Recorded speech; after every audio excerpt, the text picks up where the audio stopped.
कर्म का फल। प्राचीन काल की बात है। गौतमी नाम की एक वृद्ध महिला थी। वह बहुत ही विद्वान और दयालु थी। उसका एक पुत्र था जिसे वह अत्यधिक प्रेम करती थी। वही उसके जीवन का सहारा था।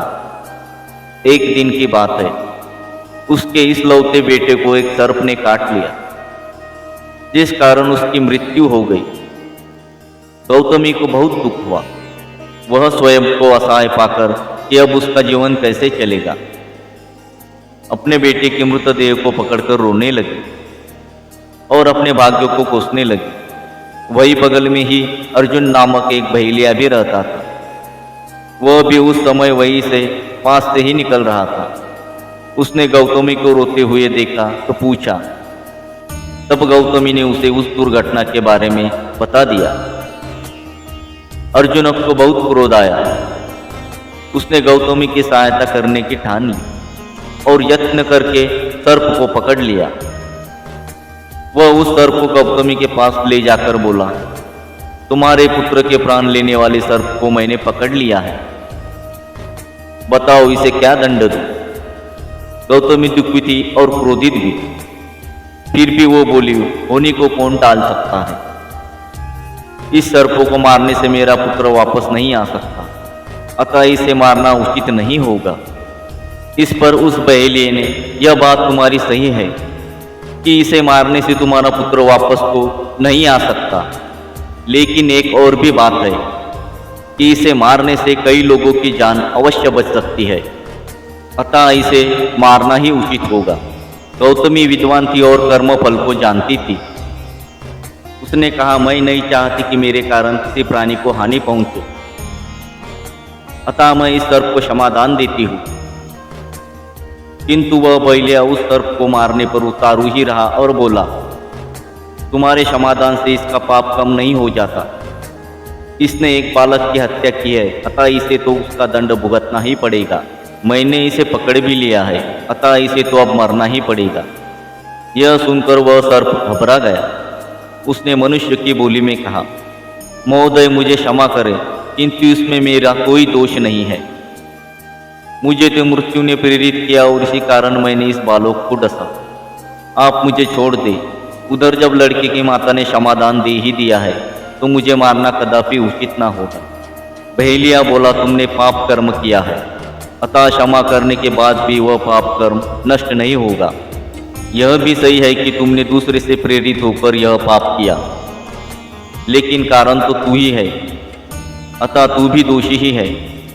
मैं तुम्हें नहीं छोड़ सकता। सर्प बोला, नहीं नहीं, मैं दोषी नहीं।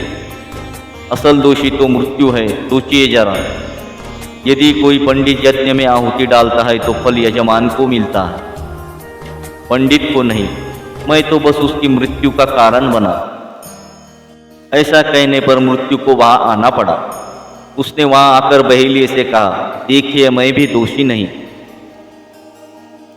क्योंकि मैंने काल की प्रेरणा से इसे प्रेरित किया, अतः ना तो यह सर्प दोषी है और ना मैं।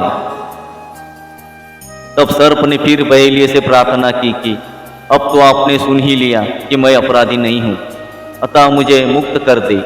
बहेलिया फिर भी न माना और उसने कहा कि मैंने तुम दोनों की बातें सुनी, इसमें तो यही सिद्ध हुआ कि तुम दोनों ही अपराधी हो। अब मैं तुम दोनों को ही दंड दूंगा। अब सर्प और मृत्यु के पास कहने को कुछ ना बचा था। उन्होंने तत्काल काल का आवाहन किया। तब काल वहां आया और उसने बहेलिये को समझाने का प्रयास किया। उसने कहा, देखो तुम अनुचित समझ रहे हो। इस धरती पर प्राणियों की मृत्यु के प्रेरक हम नहीं है।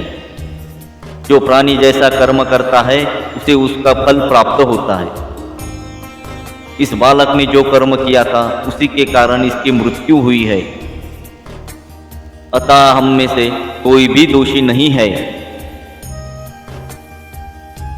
अब उस बहेलिये ने काल को भी इसका दोषी मान लिया और उसने कहा, मुझे सब समझ आ गया कि तुम तीनों ही इसके दोषी हो, अतः मैं तुम तीनों को ही दंड दूंगा। इस मध्य इन सब की बातें सुनकर गौतमी को यह निश्चय हो गया कि मनुष्य को उसके कर्म के अनुसार फल भोगना ही पड़ता है। उसके पुत्र की मृत्यु उसके ऐसे ही किसी कर्म का फल होगा। अतः उसने बहेलिये से फिर कहा, पुत्र, तुमने मुझ बुढ़िया की सहायता करनी चाहिए, जो एक नेक काम था, लेकिन सर्प को मारने का ख्याल छोड़ दो, क्योंकि इस बालक की मृत्यु में इनमें से किसी का दोष नहीं है। इस बालक को इसके कर्मों का ही फल मिला है। इस प्रकार नाना प्रकार से समझाने के बाद उस बहेलिये को यह बात समझ में आ गई कि जिस प्रकार एक कुंभार मिट्टी के लोड़े से अपने मन के अनुसार तरह तरह के बर्तन बनाता है, ठीक उसी प्रकार मनुष्य अपने किए हुए कर्म के अनुसार ही तरह तरह के फल भोगता है। उसने सर्प को छोड़ दिया। काल और मृत्यु भी अपने अपने घर चले गए।